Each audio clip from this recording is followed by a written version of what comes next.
Good afternoon and welcome. I'm Bob Swan. I'm from the MBA class of '85, and I'm a member of the campaign committee. It's a pleasure to be with you here today. I'm here because of what I experienced and benefited from on this campus back in the mid-'80s that prepared me in so many ways to be able to do a variety of different things in a variety of different industries over the last 30 plus years. Over the course of my career, I worked for and led some amazing companies, starting here with GE down the road in Johnson City after I graduated, going on to a company called Webvan, to TRW, to Electronic Data Systems, to eBay and PayPal, and most recently leading Intel. Starting here and over the course of my career, I realized the power of intellectual curiosity. Intellectual curiosity that allowed me to get to places I never thought were possible and allowed me to go down paths that I wouldn't possibly have predicted without the benefit of intellectual curiosity. Attending a university that promotes, is committed to, and inspires curiosity results not just in continuous learning of the graduates from the university, but also the opportunity for a community of professors to do some really cool things in some real cool areas. So it's an honor to be here to introduce this session, as the people you'll be meeting today are part of a discipline that I believe is essential to our future in ways that we can't fully predict. I'd never heard of transdisciplinary research until Binghamton. And I think by the end of this session, you'll begin to not only understand what it is, but also the power to have a demonstrable impact on our world going forward. To kickstart our learning, I'd like to introduce Professor Carl Lippo, the Associate Dean for Research and Programs at Harper College. He's an archaeologist, but not like one you've ever met before. Carl, welcome. Thank you. Well, today we'd like to talk about something that's really uniquely Binghamton, the transdisciplinary approach to solving global problems. As we know, we face a lot of different problems these days with our communities, with political divisiveness, and with climate change, all the challenges that face our communities. And the question is, how do we solve those problems? How do we approach them? And what do we do about them as a community, as citizens, as participants in this world? Well, universities in general are well poised to address these problems.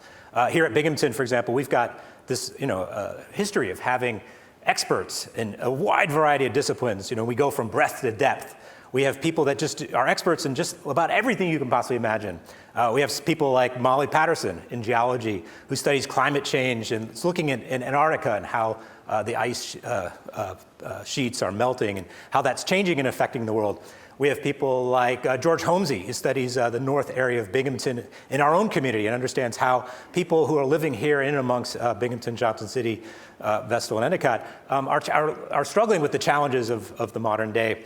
We have Jamie Colbert, who writes about environmental issues and writes about climate change and has stories about how this is affecting the world. And of course, we have Stan Whittingham, the Nobel Prize winner, for his incredible work in developing alternative energy storage with lithium-ion battery. We have amazing people here at Binghamton University.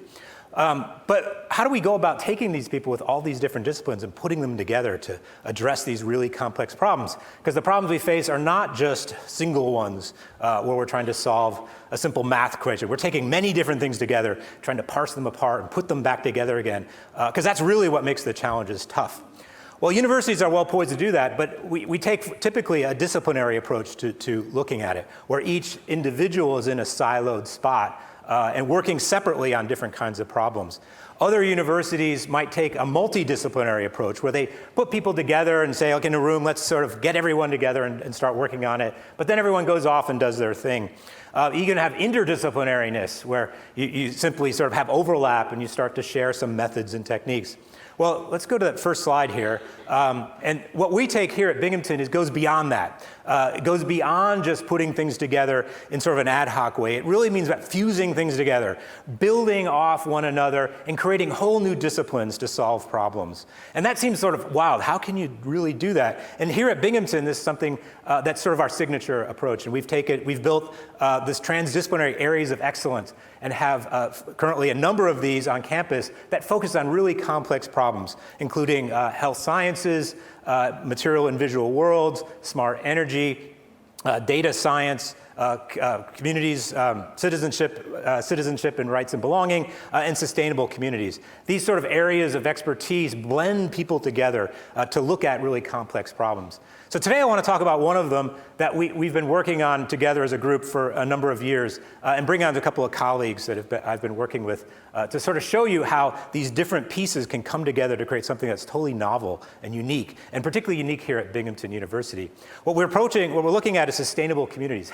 How do we construct communities that are resilient to all the factors that are going on in the world and all the change that's happening and the stress that they're being imposed on from all the different dimensions that might happen, whether that's from an economic perspective, the sort of the basis of how these communities function, from an environmental perspective with the climate change and how climates are stressing out communities, and from an equity perspective. How do we make sure that as we change communities, as we work with communities, we make sure that everyone benefits from the changes and that all lives are made more healthy and resilient and happy. So how do we put this together? So we're going to give you some examples of that work from three different wide perspectives.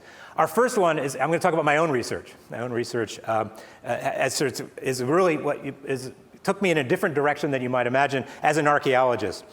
As a kid, I was really interested in understanding why people did weird things.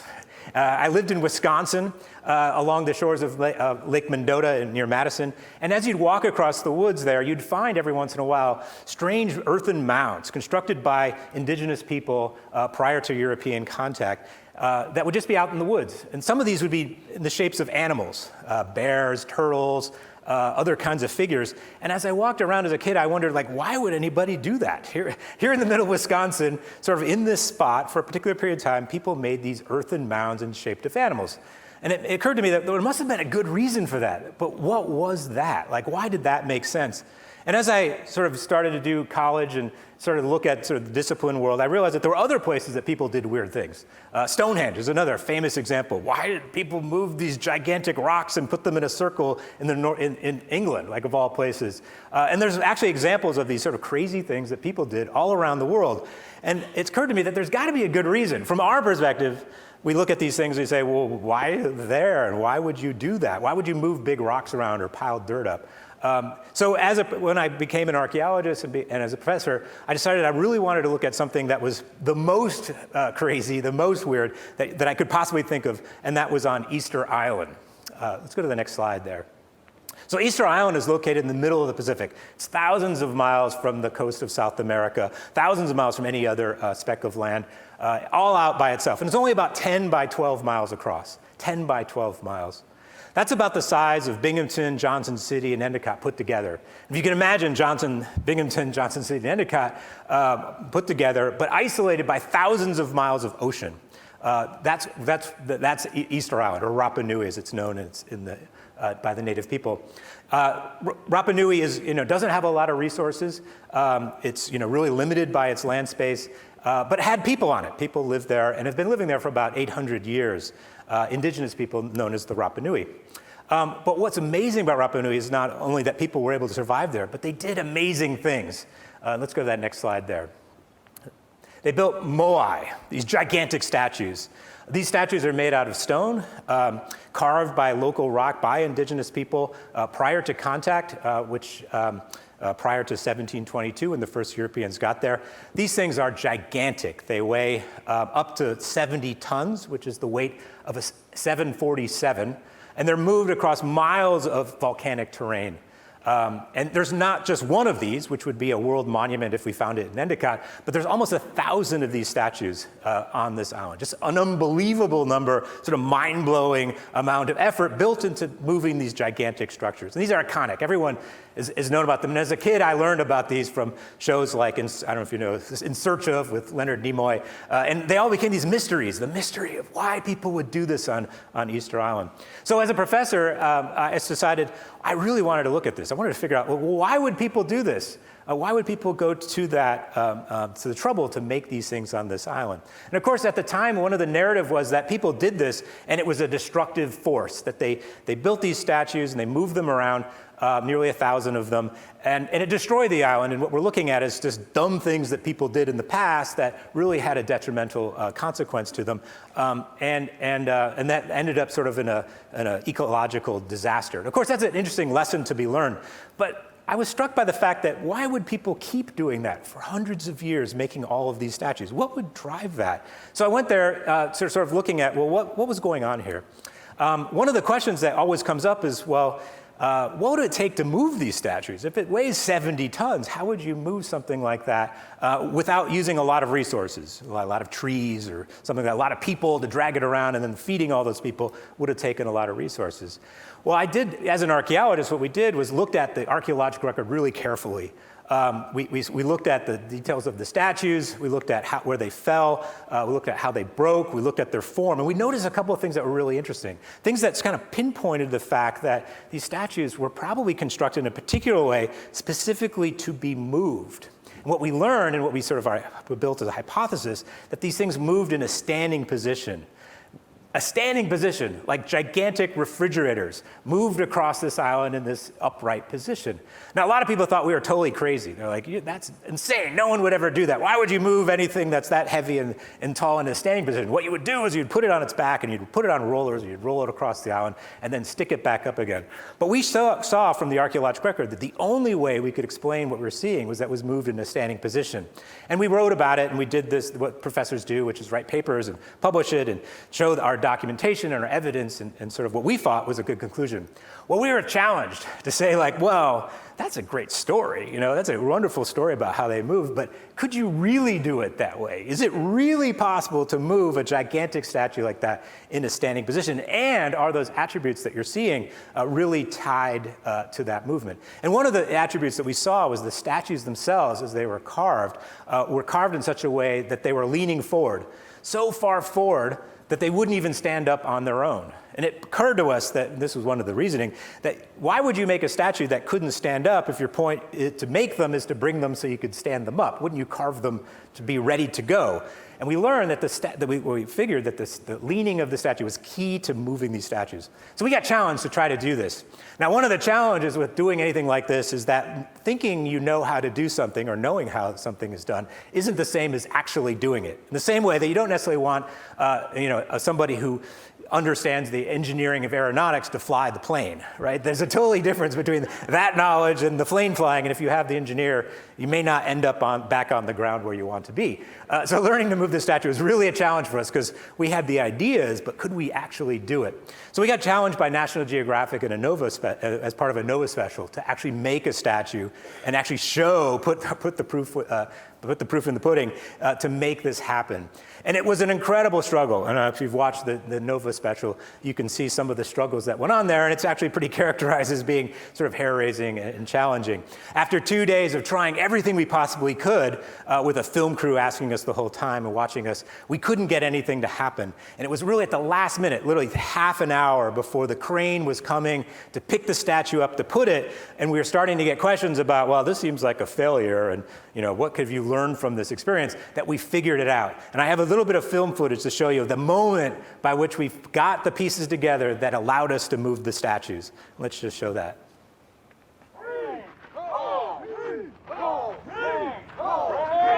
Oh my God.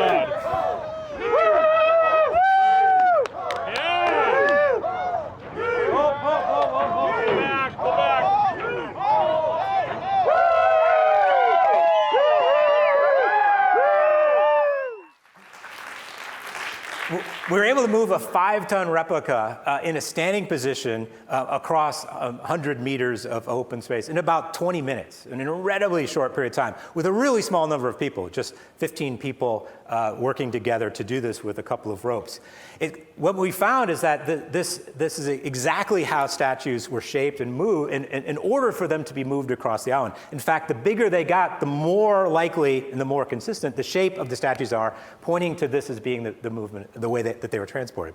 Now, what do we learn from this? Well, one, they moved them in this standing position, which is really cool. An amazing ingenuity of Rapa Nui people to be able to accomplish this within the resources that they had available to them without a lot of people being involved. Let's go to the next slide there. But what we've learned since then is that the people on Rapa Nui were able to do this within those resources, which made them, in fact, really sustainable. That they were doing this within the constraints of their society, on this tiny island, isolated from everywhere else, and doing this over hundreds of years in a very sustainable fashion. We've also learned that the statues themselves, this interestingly enough, were the key to the survival on this island. Is that through the action of working together, small groups, multiple communities worked together to move these statues and shared the resources that went into moving them as the process of moving them.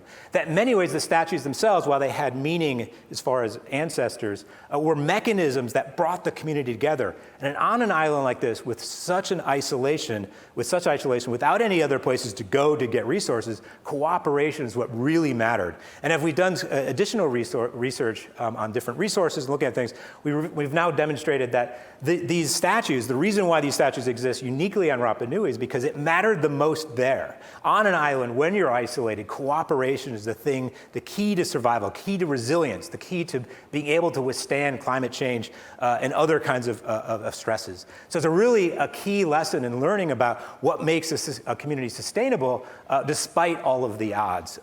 So it's really sort of a lesson about what we can do in our own communities and how we can bring people together in order to forge a more stronger and more healthy and resilient community. So that was a lesson we learned there. And I want to now introduce a colleague of mine who's been working on local communities. Her name is Pam Mission. She's an associate professor of public administration and teaches in the master's degree in sustainable communities program. Pam is also an advisor to President Stenger and got her bachelor's degree from Cornell in international development and rural agriculture, agribusiness, her master's in agribusiness, and her PhD from Arizona State University in public administration. So I'd like to introduce Pam Mission.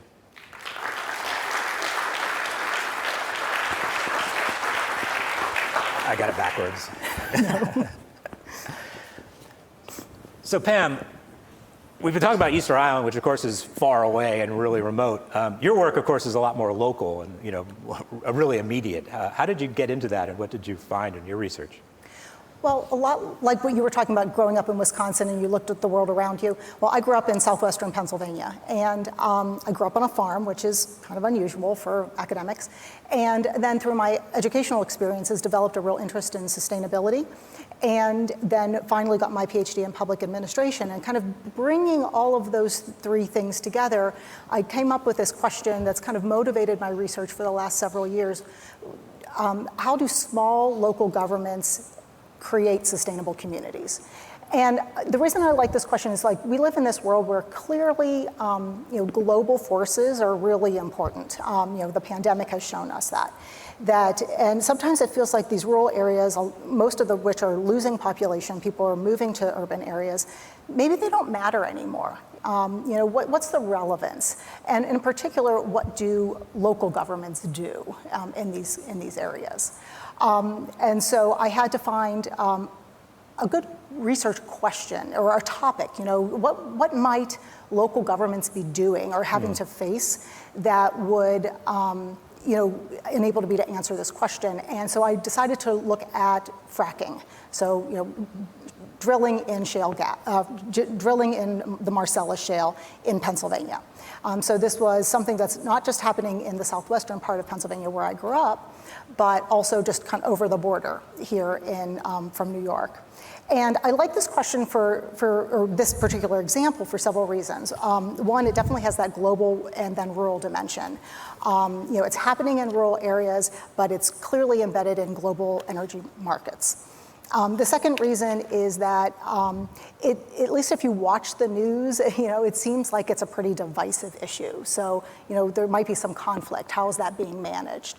And that conflict is largely over winners and losers, right? So there are people who are gaining economic benefits, but there are potential environmental downsides.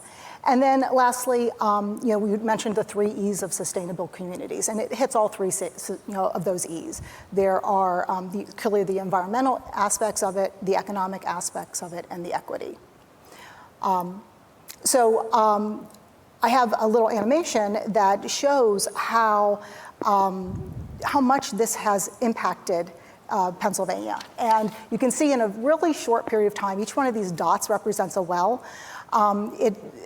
Over a relatively short period of time, it's really transformed this region of Pennsylvania. One of the first things that I did was to try to get an understanding from the perspective of people who were living in those areas, what was going on. So I looked at newspapers first. And I didn't look at the papers in Pittsburgh or Philadelphia. I looked at the newspapers that were in the rural areas. And what you can see is that, when you look at how these issues were talked about, there were issues that were talked about at the local level, and those were things like trucks and traffic and roads. But a lot of the things that you heard on the more national news, like water quality and environmental protection, those were state level issues.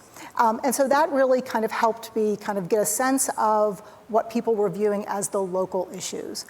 And one of the things that I didn't see in the papers, which was surprising, was that there was no mention of political divisiveness. And that's kind of what I would have expected, And so I moved to the next area of research where I started doing interviews with local government officials. And I did this in 26 municipalities in the area right over the border here from New York, and then also in southwestern Pennsylvania. And I asked them about the political divisiveness. And sure enough, it was only an issue in one of the townships that had wells. And what happened there was that the supervisors who were voted out because they were being too restrictive. As I talked to them more, there were more, the word that they used is they talked about responsible drilling. And that was kind of like the platform that a lot of people, Republicans and Democrats, people who ran on both the Republican and Democratic ticket, no party candidates talked about. And so that was kind of my first surprise. Wow, that really is surprising given these days how politically divisive everything is. Yeah, exactly. And one of the reasons I think is that they kind of viewed their communities, they had kind of 4 common themes that, no matter who I talked to, overall they thought that the economic benefits outweighed the environmental costs. So that on balance, they really felt that fracking was good for their communities. The second thing was that just like we found in the newspapers, is that the real issues at that local level wasn't concerned about water quality. It was trucks, traffic, noise, dust, the stuff that just disrupted their everyday lives. The third thing was, and this is probably the most surprising of all of this, is they really felt that they had the capacity to deal with all of this. And, you've got this David and Goliath kind of scenario, right? These little tiny communities and these really large multi-billion dollar gas industry. And, I think the 2 things that I learned was that enabled them to deal with this was ingenuity and authority. So in terms of ingenuity, one of the issues was that trucks in these rural areas, and if you've ever driven on roads in rural areas, you know that they're like 2-lane, small roads. Sometimes they're not really sturdy. And in order to drill and then frack a well, you need a lot of water, and that water comes in on trucks. And so in order for the trucks to have access to the wells, sometimes they had to build up the roads first, or at least they would get damaged and they would have to be repaired a lot. So they entered into road maintenance agreements with the local officials. And the trucks were supposed to stay on certain roads, but sometimes they didn't. Sometimes their little Google Map device said, "Oh, if you just take this road," or this is a shortcut, or they thought they knew where they were going. And but that was really disruptive to neighbors, and it could destroy roads. So one of the local supervisors took his deer camera, from hunting, like a game camera that he probably got at Walmart, and he would stick it on roads, and he would try to catch the trucks. And then when he would catch a truck on a road that it wasn't supposed to be on, he could call up the gas company representative and say, "You just bought that road. You owe us money." And so, that's the ingenuity part, right? It's a really simple solution, but at the same time, it enabled, them to kind of keep control over what was going on. So that's the ingenuity part. And then the authority, it also relates to the roads, is that local government officials have control over the roads, and they have to get those trucks in a very timely manner with the water to the wells in order to do the frack, for the whole production to work. And this is where my favorite quote from all of my research comes in, and I'm going to read it because I'm not a good memorizer.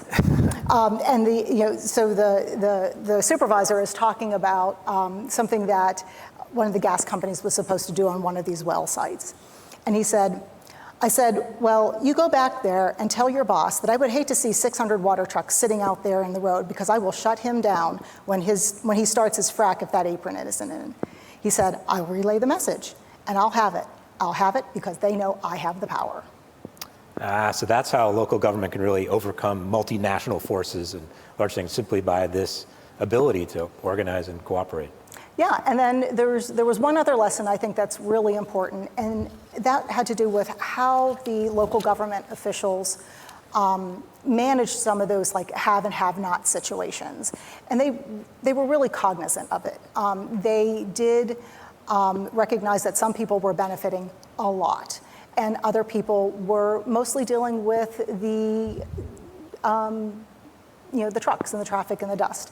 And so they did a lot to try to mitigate that, to make sure that resources that they got from fracking were more equitably distributed, and that the environmental burdens were confined so that they weren't affecting the community as much as they might have. So given what you studied there, so going back to your original question, can local governments really create and foster sustainable communities? Can they bring things together to make that happen? I would say it's a qualified yes. And so the important part is that they knew what their limitations were. Each of these rural townships, they didn't try to regulate water quality. That's a highly technical, scientific pursuit, and they left that up to the state officials. But within their realm, they could, and because they managed their environmental resources, they managed the economic resources, they tried to make sure things were done equitably, and that really could not have been done outside of the local level. It's only by knowing your neighbors, knowing the roads, having that access to people that you feel like you know, and being responsive to them, that can happen. So in this case, local government was really critical to creating the sustainable community. So is there an equity dimension to this? Is that something that contributes towards the? Absolutely. And the other part is that there's definitely it's in some ways it's all about equity, and it's all about the nuance, right? It's that understanding which we don't see in that kind of national media context when it comes to gas drilling. It seems like there's people on one side and people on the other side. But at that local level, there was really a nuanced understanding of the costs and benefits. Okay, so this, bringing the equitable dimensions of the community together, but in this nuanced way, they're able to negotiate this is really you found is key to sustainability. Right, it's like the essence of community. Okay, great. Well, now let's turn to something that's a little less nuanced. In fact, the opposite of nuanced. I want to introduce another colleague of mine, Jeremy Blackburn. Jeremy's an assistant professor of computer science in the Watson College of Science of Mathematics. Watson Science of Engineering and Applied Sciences. He got his bachelor's degree, his master's degree, and PhD at the University of South Florida. Jeremy studies online communities, particularly the dark side of online communities that are known for hate groups, extremist organizations, toxic behavior, and all kinds of things that are on really the ugly side of the internet that we confront all every day. Jeremy likes to describe himself as an expert in studying the jerks of the internet. And spends a lot of his time in that area. Jeremy's work has been featured in the New York Times, has been part of an Emmy Award-winning documentary, has been featured on InfoWars and many media spots. And so I'd really like to introduce and looking forward to sharing with you, Jeremy Blackburn. Pam, nice to see you. So Jeremy, as a computer science expert, you didn't really start out by studying these issues online stuff. That's not where it came to. How did you get to that? Yeah, so my background, my PhD training is in distributed systems. And in a nutshell, this is programs running on different computers that are working together to solve some kind of computational problem. And more specifically, when I was doing my PhD was kind of when we started to see the proliferation, the creation of a bunch of online social networks. And so I was focused kind of on a security angle. What happens when you have a distributed system that the connections between the different computers is directly informed by the social network of people using those systems? And so I was studying that kind of thing. And coincidentally, I also have a hobby where I play video games. And I found there was a social network of about 10 million some odd gamers where I could tell whether or not those players had cheated in the video game. And what I was able to do was see that, hey, the connections in the social network, how they're connected to each other, this cheating behavior spread across those relationships. And it spread in a way that was actually followed the mathematical model of a disease, a contagion. And so, in addition to giving me an excuse to tell my wife that I'm working when I'm playing games, this opened up kind of a new set of environment or things to look at, a socio-technical problem. This is something that involves people, but it also involves computers. And so, again, I like to play video games, and it worked once. So the next thing I looked at was League of Legends, which is a multiplayer competitive game. It's an e-sport, which I played a lot too. And there's a problem of toxic behavior and cyberbullying. And so what we did, me and my collaborator, is that we did the first large-scale study of millions of instances of cyberbullying and verbal abuse and online bad behavior like that, and built the first classifier for this. So we were able to automatically detect this behavior. We went a little bit further, though. So classification and stuff is cool, but when we studied the problem a bit more to learn more about toxic behavior and cyberbullying, we saw that, hey, there's like socio-political differences here. So different regions of the world. We studied North America, Western Europe, and Korea. They had different thoughts on what constituted toxic behavior and cyberbullying. And again, this kind of reinforced further that this is like a new set of problems, at least for me as a computer scientist, a socio-technical one. From there, I thought a little bit, and the reality of the situation is that this is online stuff. Nobody's going to punch you in the face if you say something bad about their mom in a video game. But it was relevant to me, and it was interesting to me. Unfortunately, I'm kind of a lucky guy, and over the years, this type of problem has grown and grown and grown.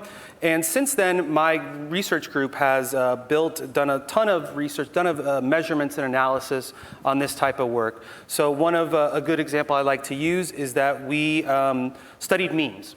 And so what we did here is we built a big, data processing system, and we analyzed, hundreds of millions of images.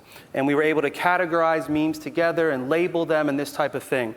And while that's interesting in and of itself, because memes are a meaningful form of communications, somehow in the modern world. Particularly for the interest of like this bad behavior, what we discovered is that anti-Semitic imagery had kind of infiltrated or infected basically every single variant of meme. So for any type of meme you found, we could find a specific anti-Semitic imagery that had been incorporated as a variant of that. Well, that's pretty interesting. And so we studied it, we kept studying along these lines. And the next thing that we wanted to look at is, hey, not just measurement analysis, but can we detect this stuff? Can we classify this stuff? So another problem that we looked at here was coordinated harassment campaigns. And this is something that we call a raid, but basically what it is you'll post a video on YouTube. Somebody will post a video on YouTube for whatever reason, and then what'll happen is that a bunch of bad actors will coordinate with each other off that platform, and then they will show up on YouTube, leave a bunch of racial slurs or harassing comments and this type of stuff. So our idea was, hey, if we can, when you upload a video to YouTube, if we can build some kind of complicated system, can we tell you, hey, there's probably going to be some people that are going to show up and say some nasty stuff here. And then further from that, we've also dealt with misinformation and disinformation, because harassment campaigns and all this kind of stuff is bad. But also, if we're talking about modern democracy, we kind of have to talk about the effects of mis and disinformation. And so one of the things that we've looked at here is in state-sponsored actors. And this got a big deal in the 2016 election with the Russian trolls. It's happening now with Ukraine as well. It happened before in Crimea. And again, we built a detection system that would say, hey, we can identify this coordinated campaign, and we have a couple of known actors that are trolls and trying to cause chaos. How can we, or can we, and it turns out we can we detect unknown actors with the way that they interact with the known actors? And so we built that type of thing. And then finally, and this is kind of why we got together and started working on stuff, is that while we have these detection systems and we can find this type of behavior, what do we do about it? And in reality, there's only one solution that's being used in the wild, and that is basically banning people. And the problem is that while we did some work and we studied this, and while it does clean up the community, if you get rid of Nazis on Twitter, there are less Nazis on Twitter. But the fact of the matter is in the modern age, the Nazis just go out and build their own version of Twitter. And when we study that, what we find is, again, Twitter's a better place, but within this new community, which is not affecting mainstream people because it's only Nazis, they're getting worse, right? They're becoming more radicalized. And that's now at the point where me as a computer scientist, I'm not a people person. I really, I know how people engage with each other online, but I don't know how societies work, that kind of thing, where I'm stuck, right? This is a socio-technical problem. There is no technical solution. And really, there kind of has to be something transdisciplinary to move forward. Interesting. So, one of the things that really strikes me in the online world that you've been studying is that, in contrast, in Easter Island, when people had to work together, you couldn't escape any of the penalties. That you couldn't escape any sanctions that would happen. That you would get punched in the face if you did something against somebody else. Like, because there was no other island to go to. You're going to have to face up to the consequences of everything you do. But it seems in the online world, one of the challenges that that people don't have those consequences, that there aren't those sanctions. Is that what you're finding? Yeah, that's a big part of it. Is that ultimately you, for more or less, are an anonymous, faceless person, and you're attacking an anonymous, faceless person for the most part. And what can happen, right? The worst case scenario right now is you get banned off of Twitter. Who cares? Just make another account. There's not really any kind of permanent, personal type of sanction that's possible, and it's a big cause for it. Yeah. Do you see that in the local communities and working with in the fracking, that there's sanctions and dimensions to that? Yeah, I mean, a lot of that kind of control over the roads is about sanctioning, right? If you don't follow the rules, and I mentioned these like road maintenance agreements. So sometimes those were written, and like contracts, but other times they were just handshake deals. But because of that authority and that ability to sanction, you can kind of enforce cooperation. We often think about cooperation kind of happens only because we feel good about each other, but sometimes, cooperation happens because, there are consequences if we don't cooperate. But there are rewards for that cooperation too. If people don't cooperate, then they don't get all of the benefits. And in these rural areas, these are really tiny places. Some of the, some of these areas have just a few hundred people in population. Their entire government is 3 people. And they're the township supervisors who also serve as the roadmasters, which means they plow the roads in the winter and fix them in the summer, and that's the government. And so the revenue that was received in these communities for fracking sometimes doubled their budget, and that could be used for things like parks and hospitals, and overall that benefit of like working together really did kind of improve the communities overall.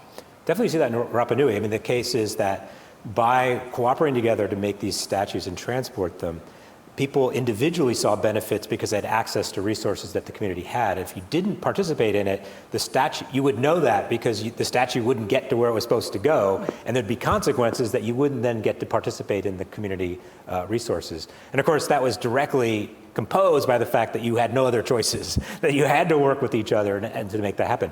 In the online world and in the communities, it's much more fluid in a sense, but it seems like in Pennsylvania, there's definitely those feedback mechanisms, both positive and negative, that make these communities work. Yeah, exactly. I mean, so cooperation really, provides kind of some real benefits. So Jeremy, in the January 6th event, I think, is an interesting one that sort of shows the power of what these negative groups can get together, manipulate information and misinformation with just interacting, just talking to each other and sharing these things, but then establish themselves in such a way that gets people to go out and do things beyond just interacting and actually take action in the real world. Yeah, January 6th was a fun one. We saw a level of cooperation, so to speak, that we hadn't really seen before, and was mostly unexpected, to that degree. And it's the web, the internet is kind of a chaotic place where cooperation is often hard to achieve, and we're seeing increasingly more and more that bad actors are achieving it, and they're doing bad things. So this is again an emerging trend. It's worrying, this type of stuff, but yeah. Are there feedback mechanisms, positive ones, in those communities? I mean, is there a way? Is there part of the reason that because they're participating and they're cooperating, they're seeing benefit in that? Yeah. So there's 2 components here. The social media in particular is full of positive feedback loops Skinner boxes, engagement, likes, this type of thing, and that certainly promotes the creation and the spread of more and more outrageous content, let's say, because it'll get reactions. And then there is a sense of community. Like, for sure, if you delve into this stuff deeply, these people believe that they're part of a meaningful community where they're all working together. So they kind of have that same feeling of achievement. It's just not the kind of achievement we would like them to make, Well, are there lessons there from the online world that we might then be able to implement? Because one of the things that's, because they're effective, in one way, it's a very negative thing. It had a consequence, divisiveness at a national level. On the other hand, the success of the ability to get people to work together to actually take action beyond what they were doing in the internet world seems like there's lessons to be learned to facilitate communities to do social good. Do you think that's possible? Well, so Jeremy's talking about like online cooperation leading to offline action. And a lot of the organizations that I work with are generally kind of offline organizations that are trying to do offline things. I do a lot of engaged research, so that means I work with organizations and I study, so I don't study them, I help them answer questions. And one of the questions that that all smaller organizations are having to deal with is, how do I get my issue out there? How do I use online engagement to further my offline goals when it's so easy to be sidetracked by all this other stuff that's happening in the online world. So one of the organizations, for instance, I'm working with is the Catamount Trail Association. It's in Vermont, and it operates a backcountry ski trail that goes the entire north-south length of Vermont and a number of other backcountry areas. And it goes through private property as well as public land. And so that requires a great deal of cooperation. It requires cooperation between the landowners and the users of the trail. It's a volunteer organization, so the people who are making and maintaining the trails have to come out and volunteer that behavior. And people have to abide by certain rules or private property owners could remove the access to these particular places. And then from the online, well, how do we get more people to get involved? Well, you have to have an online presence to do that. We want more members. We want them to pay membership dues. We want them to show up at trail maintenance days. We want to get the word out so that we can say we have X number of users so that we can apply for more grants or funding. And all of that is happening, kind of in the same space where we're also, a lot of other negative things are happening and get our attention. And so I think the offline communities need to learn from some of the negative things that are happening online, but how to turn that around and use it for positive good. And so, that's kind of one of the reasons that we're all working together, and that we realize that in order for all that to happen is that we need a new theory. We need new theoretical approaches, archaeologists, public administration, computer science. And so this is where the transdisciplinariness comes in, and we are trying to put together this new theoretical approach, collective action dynamics, that takes the theories from all of our different areas and combine them to answer important research questions. And this is a great research question. It goes really well on grant applications and in publications, but it's really hard to read, to memorize and read. So, how do we create positive community change in a world challenged by future uncertainties and dominated by online divisiveness? Again, it looks really good in grant applications. So that's, I think, kind of like where we're headed. Yeah, and from my perspective, the theory side is not something I'm particularly, versed in. That's one of the reasons that I work with y'all. And but it's important also to bring in these new data and methods and data and methodological tools that have been developed, with the advent of big data and stuff like that, where we can understand online interactions a bit and hopefully use those same methods to provide feedback and to improve things, right? To have positive offline engagement as well as learn more about the world. So what you see, this graphic here depicts is the idea that we're creating these new models, that we're using this collective dynamics, collective action dynamics, the theoretical model to build simulations to sort of understand how those things articulate, but then also generating real-world data from real-world organizations to assess the degree to which we can explain them. And I think an area I know that you're working in is to actually work then with those organizations in order to benefit them. So we can learn from all of the different dimensions, from archaeology to the negative sides of the internet, to then foster communities. Is that the way you see this? Yeah, absolutely. I love to ski, so I'm all for, good, creating these kind of sustainable communities.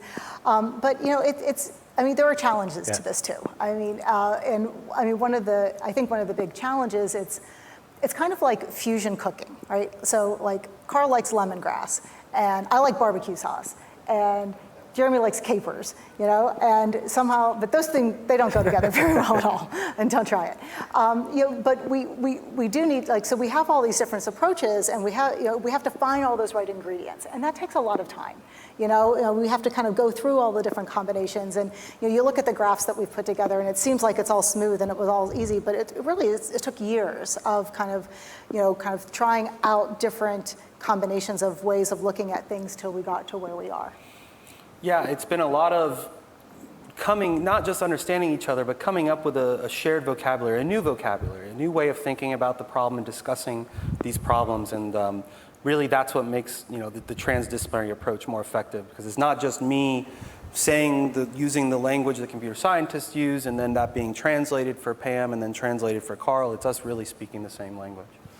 Yeah, that really was what makes, I think, Binghamton particularly exciting. This is a unique approach to addressing these problems, something that we're seeing, a lot of interest in from the federal government in terms of external funding, but has incredible potential because these problems are so complex that they necessarily can't be solved by a single discipline, but it takes really creating these whole new disciplines around these problems to address. And that's really exciting to me as an academic, and it's great to be working with such, all these different people here on campus with you guys. So what do you think in all of this, what's the potential? Where can we go with this? What's going to happen? Well, I think we answer the question and we save the world. Ah, yes, save the world. Well, I think that has that potential, and I totally agree with you. And I'd love to hear some questions from the audience. So we've got some online ability to people ask online questions. And then I think on the sides, people can ask questions in the audience. But let's start with some questions.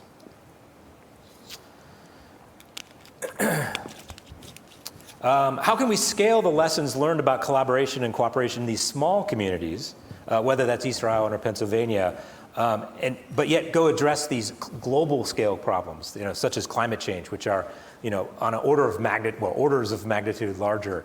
How do we take these lessons of these small cases and really expand them to have the impact that I think we can have? Well, I mean, even when you think about larger communities, they're really broken up into neighborhoods or topics or issues, and so I think what happens in the small communities, in some ways, kind of gets replicated in large communities. And the other part about the importance of studying small communities, it's not just about studying the people. That's not where the majority of population lives, and clearly, people are moving more and more to the urban areas. But small communities will always have that relevance because it's where all the stuff comes from, that we, need for everyday life. All our food, building supplies, energy. Most of that's coming from rural areas, and so I think, there is an importance of scaling up, but also kind of like remembering that there are different types of communities, and we need to give attention to all of them. And it does it aggregates, right? So all the stuff that the big urban areas use comes from these small communities. So it is very much a layered, multi-scalar type of issue. Yeah, to echo that, even online when you're talking about millions of people forming a community, it always does, it's like fractals, right? It breaks up into smaller communities. A good example is like conspiracy theories, which have been a big problem online.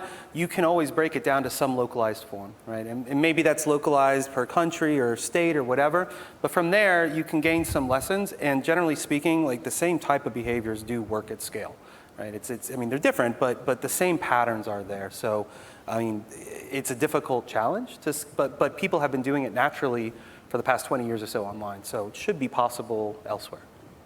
I definitely see some of the small communities, when we look at East Rhode Island and the case there, as great case studies to evaluate our ideas. Because if addressing the global problem is really first starting to know that the pieces work at a small local scale, and then being able to then say, okay, what pieces can we now transfer into these larger contexts? So I think that's a necessary place to start from a sort of scientific research perspective. I also think a lot of change occurs at the local scale. That's what you saw, right?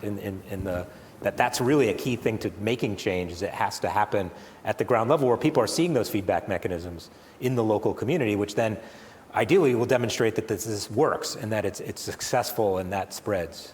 Is that what you find in Pennsylvania? Oh, definitely. The other benefit of looking at these small is you actually can get everybody around the table that you need to. It's harder to study sometimes New York City. Sometimes it's just a little too big. But I agree that, all of these things they're like fractals, right? They do kind of layer, and what works at one often does work at the other level. Mm-hmm. Here's another question. How much does the ability to self-select your community impact the need to develop cooperative skills?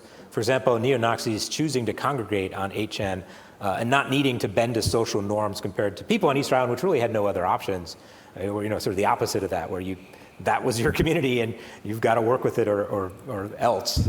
Yeah, that's a huge deal. And to go a little bit further, 30 years ago, there were plenty, it's not like these people didn't exist. Obviously they existed, but it wasn't so easy to find other like-minded people. There might be a Nazi in your town, but he's not communicating with 1,000 or 1,000,000 other Nazis all over the world. And so that's a big deal. And certainly social media and the web, it makes those type of decisions, social decisions, like who I'm going to engage with, much easier, and at the same time much riskier, because these are people that you can silo yourself and then only hear the type of things you want or interact with the type of things you want. Your social norms are different, and it just makes extremist behavior easier. Yeah. So I think it's that.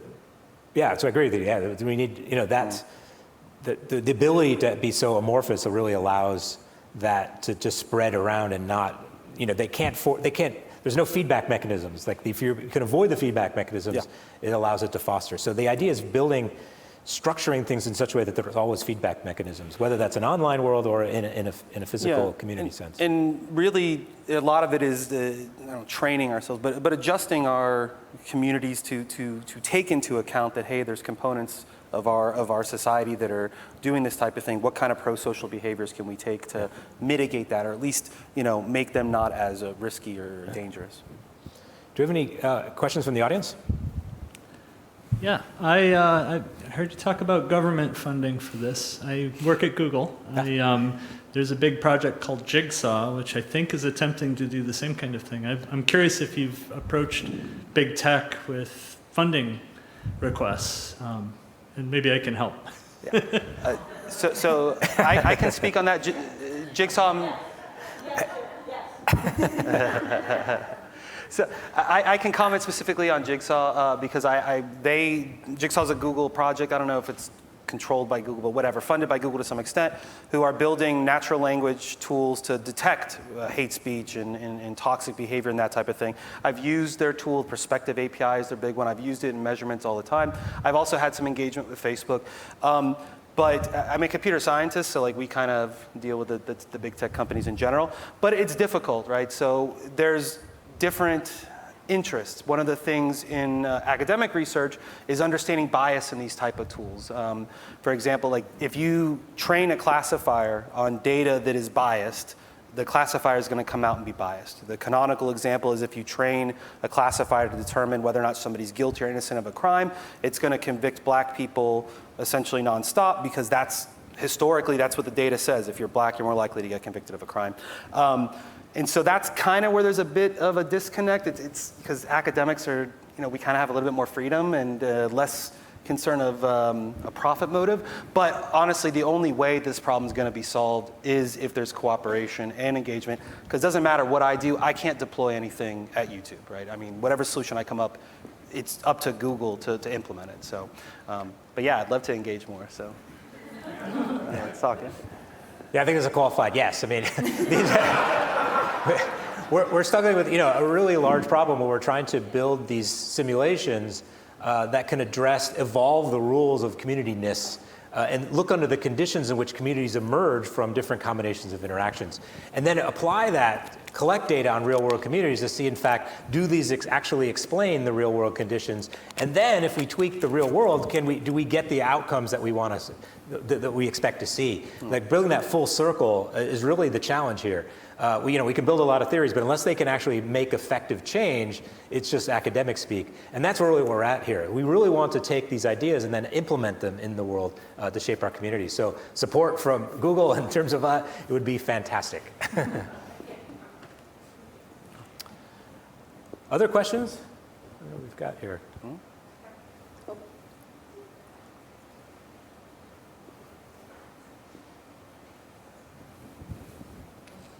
Being aware of all that's going on in our local Johnson City with the university and all the changes that are occurring from housing that has been there that's less than what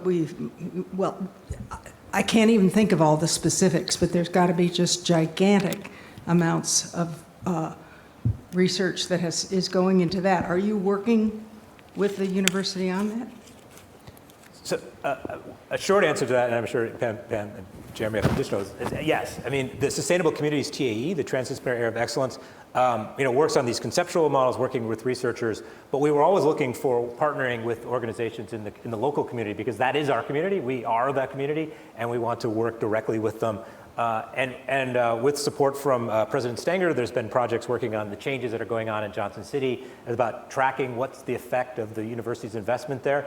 I think there's additional work to be done there. I mean, we have a great community to think about the challenges that we face in terms of sustainability and how our community is organized and the degree to which it's not cooperative and integrated, and how can we foster that. I think, for example, building a MOI would be a way of doing this. With anything we can do to bring people together to cooperate is going to make stronger groups of people who can then rely on each other when things get tough. We need people who know each other and that can count on each other when climate change hits and we have uncertainty or flooding events or other kinds of things.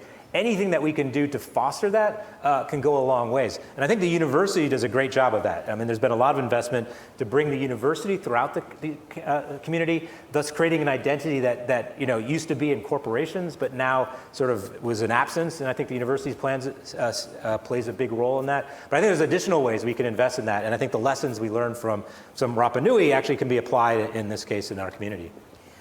Yeah, so I mean, the three of us aren't specifically working on the Johnson City project, but John Fraser, who is in geography, has been doing work. He has something called a story map that's, I believe, publicly available, and it's really been tracking the history of Johnson City and the development. And it's that kind of engaged research that, kind of research with communities, I think that's going to be really important for understanding sustainability at that level. Great, we have another question? I'll start by saying I'm not even sure I'm smart enough to ask this question, but you see a lot of chatter and a lot of stuff written these days about the metaverse. And I'm wondering how your view of community is being changed or shaped by the metaverse and how it's going to affect your academic work, the work of the university, and I guess lastly, how quickly does this metaverse become a dominant force in our society? Good question. I would say at a high level, there are differences to the existing societal aspects of like online behavior, but ultimately some of the core things are still there in the metaverse where there's avatars, there's a degree of anonymity, so some of the core problems are going to stay the same. It's unclear I'm sure there will be new problems that arise. Because there always are in emergent technologies. And certainly the metaverse, is, if it's successful, and who knows, it may be or may not, will kind of crystallize some of the problems that we have today that are more effective, effective is not a nice thing to say about bad things, but some of the problems that are more impactful the way things are now, just because there is a degree of more personal communication, right? Even if it's a VR avatar, that's still something more personal than just text in a message board, right? So yeah, not a great answer, but I'm sure there's going to be problems. Some will probably be new, some will probably be the same, I think part of the answer to that is in the construction of itself, and I don't know whether this is being considered or not, but building into those communities in the metaverse the feedback mechanisms that make actual real-world communities be functional and sustainable. It's been some of the mistakes, for example, the Facebook yes, up, down, or yes, no binary nature that's led to weaponization of social media to do the sort of negative things that have happened because there hasn't been the kind of feedback mechanisms built into that because technologists didn't think about communities and it's the technology impacts the impacts the communities that they have. So I think part of this is figuring out how to better solutions, technological solutions. It is a big opportunity for us to take this stuff into account. All right, let's just take one last question here. What suggestions do we have to encourage corporations to look towards community-based problem solving beyond their financial interests? That's a good question. I'm an academic. I'm not sure, how much I can really, from my point of view, it's interesting to me, so I do it. I mean, I think that there are mechanisms to make it relevant to the profit motive, though, because, again, in the video game stuff, the reason that this was a problem was that it caused churn, right? If there are people calling you slurs, you're not going to play the game, and that means lost money for the company.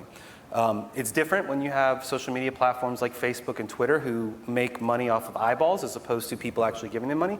But I'm sure there's ways to incorporate, pro-social ideas into the profit motive. Yeah, ideally, what's good for the company, what's good for the community is good for the company. Yeah. And so finding those feedback mechanisms are key. Yeah, sustainability is good for everybody. Yeah. Nobody is going to, oh, no, some people will, but the vast majority of people aren't going to benefit from chaos. And so I think that, finding ways to have healthy communities and healthy populations is really, going to benefit everybody. Well, I hope you got a chance to see a bit about what we're doing here and sort of get a sense of this transdisciplinary approach and how taking these really wildly three different things and working together and creating new languages has this opportunity to really transform things and take academics beyond the sort of the siloed approach that's traditional into something that's actually more dynamic and more impactful So I hope you got a chance to see that. Thank you for joining us today. And if you want to talk to us more, we'll be around and be happy to answer questions individually. Thank you.